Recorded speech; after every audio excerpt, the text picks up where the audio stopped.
is Dominica? Dominica's in the West Indies. It's tucked between Martinique and Guadeloupe. So couldn't you just say you're in the West Indies? Sure, I could have, but that would have helped you, but then you would have asked what island. Come on, folks. Really, I mean, you know, I think this is wonderful that this is the debate we're having in Vermont. You know, other states, they got protests in the streets. They're shutting down hardworking state employees that clear roads. They're telling them they can't, you know, bargain collectively. They're slashing budgets.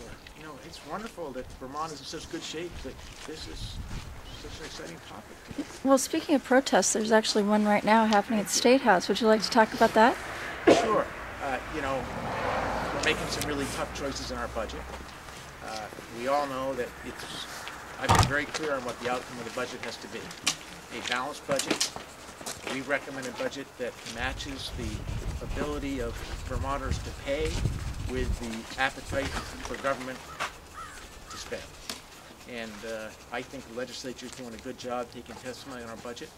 I'm confident that they'll pass a budget that we can work collectively to sign that does two things. Makes the cuts that are necessary so that we have a sustainable, fiscally responsible spending path for Vermont.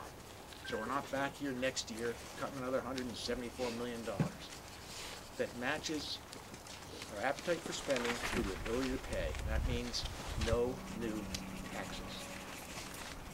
There's a proposal right now to Senator Tim Ash has floated that seems to be gaining some credibility and traction both in the House and the Senate, which would essentially, capture some of the tax revenue we don't pay anything at some of the various levels. Would you support a proposal like that, where it's not raising rates, doing something like that, but it's capturing revenue that might be there that's just not being collected?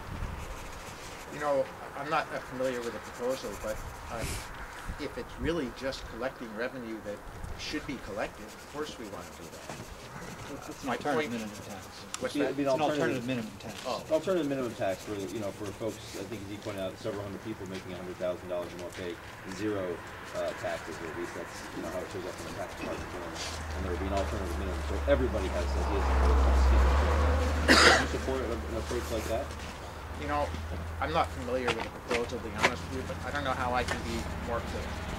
Vermont's biggest problem is not that our taxes are not high enough. It is that they're too high. We're going to balance this budget the old-fashioned way by making the cuts that are necessary to put Vermont on a sustainable and fiscally responsible spending path and make it affordable for taxpayers. Taxpayers are paying enough taxes. Just to clarify, does that mean you don't have a position? I'm just not thinking about it? Yeah, I'm not that familiar with Tim's proposal, to be honest with you, so I'm just not going to comment on something. I've gotten smarter, in my old age. I'm not going to comment on something I don't want to talk about. So what would your message be to the roughly 1,000 people on the State House lawn who are basically saying that they've had enough of the budgets being balanced on their backs, folks who are what's your message to them?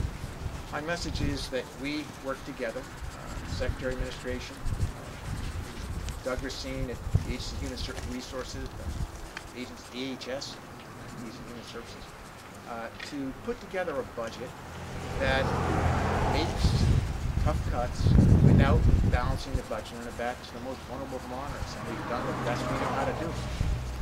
I think if you look at the choices that Vermont's making compared to most of the other 49 states, we've done a good job of finding a balance between fiscally responsible spending and making sure that our most vulnerable are protected, and we're going to keep doing that. You have dozens of people today saying these cuts are going to have an enormous impact on their lives, and that actually it's going to spill over to many other community-based programs, that there are a lot of unintended consequences of these cuts. Can you be persuaded that these cuts should not be made? I can be persuaded that we have a $174 million budget, and that the only way that we can grow jobs and put Vermonters back to work is by matching our appetite for spending with the ability of taxpayers to pay the bill. And that's what our budget does. Now, I understand there's some tough choices. We never said it was going to be easy. But I happen to have inherited a situation that's different from other governments. A budget that is not balanced, combined with hundreds of millions of dollars of federal funding that is now gone. It was a huge help. I'm grateful to President Obama, the rest of the delegation, but actually the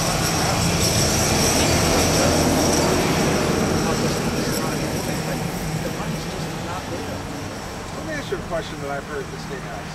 You're making $44 million in cuts to human services. As you mentioned, you have the $175 million. You're asking a lot of people to sacrifice. Everybody has to take their own share of this. So the question I hear up there is, what are you asking wealthy people to do? What sacrifice are you asking them to make to help close this budget gap? You know, we have to understand that what government does is take care of people that need help. We take care of people that need help. We clear roads and bridges in storms. We build highways, and that's what we do. So when we have to make cuts, obviously we have to be careful not to affect the most vulnerable while still being fiscally responsible. That's what we're trying to do here. You know, I gotta just say, let's take the mental health budget as an example. Vermont is spending, with federal and state dollars, $253 million on mental health services. That's more generous than almost anyone else in the country, perhaps more generous than everybody else in the country. That's gone up $53 million in the last 5 years. So sometimes we seem to forget that when we make an adjustment like this, and we ask folks to be more efficient with their spending, we're making an extraordinary effort. Vermont taxpayers are making an extraordinary effort to make sure that we have great mental health services in Vermont. And we do. So what was the part about what wealthy people are going to sacrifice how? I'm just going to make a point about that obviously government doesn't have programs for wealthy people. We have programs for people that need us. And therefore when we cut budgets, obviously wealthy people don't get those services. What You if mentioned the... your trip to Washington. Did you stay at a hotel called the Courthouse when you were there? Yes. And why did you choose that and not choose the hotel where most of the governors were? It's just a hotel that I've stayed in over the years. Whenever I go to Washington, know it well, like the neighborhood. We chose to stay there. It was a little bit cheaper, I believe. And there wasn't, because there has been discussion that choosing that hotel may have added to the security. You may have added more security because of the location of that hotel. Is that accurate? That's absolutely inaccurate. It's just not true. You plan on... I don't believe our hotel had anything to do with security. Am I correct? Thank you. Do you have any plans to make any additional trips up to Lowell to talk with the folks who came down to see you, and there must have been maybe a miscommunication where you were up there and you were down? You know, I want to be really clear about that. There was no miscommunication. I had, for months, been scheduled to speak at the Northeast Kingdom Annual Chamber of Commerce meeting at Linden State, which I did, and I was grateful to be their luncheon speaker. I was invited to Lowell the day before and said, hey, we're going to be in a neighborhood. We'll swing in there tomorrow morning. We're up there anyway. So, you know, this suggestion that somehow we snuck up to Lowell while protests were down in Montpelier is imaginary at best. Will we go up? Sure. Meet I'm happy to go up. Listen, I understand that any energy project is going to be controversial, but there's no such thing that I've found yet with making energy without some sacrifice. Some sacrifices bigger than others. But, you know, I love people. What I love about this job is listening to all points of view. And that's my job as governor. And there's going to be controversy. Let me tell you what I found in Lowell.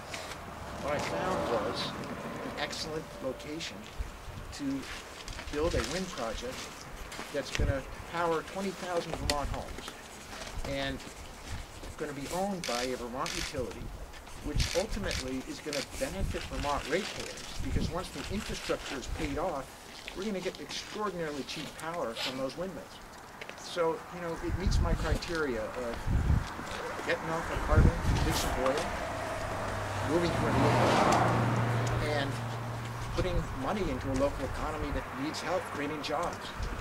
So, you're not going to change my mind about the Lowell project, but I would be happy to talk to anyone about it anytime. Governor, if the House rejects your budget cuts and they come up with a plan for taxing whoever, are you going to reject that budget bill? Are you going to veto it? Well, you know, I've gotten some great advice from former governors, and one of those pieces of advice is never talk about a veto until they're going to do it or unless they're going to do it. And I'm not going to break from that tradition. This is what I will say. I'm convinced that we have some of the best legislative leadership in the history of this great state. Speaker of the House, President Pro Tem of the Senate, Lieutenant Governor are doing a great job. We're working collaboratively, and I'm convinced and hopeful that we can avoid any kind of showdowns like that. Vermonters want common sense. They want practical solutions to problems. They want their legislators and their governor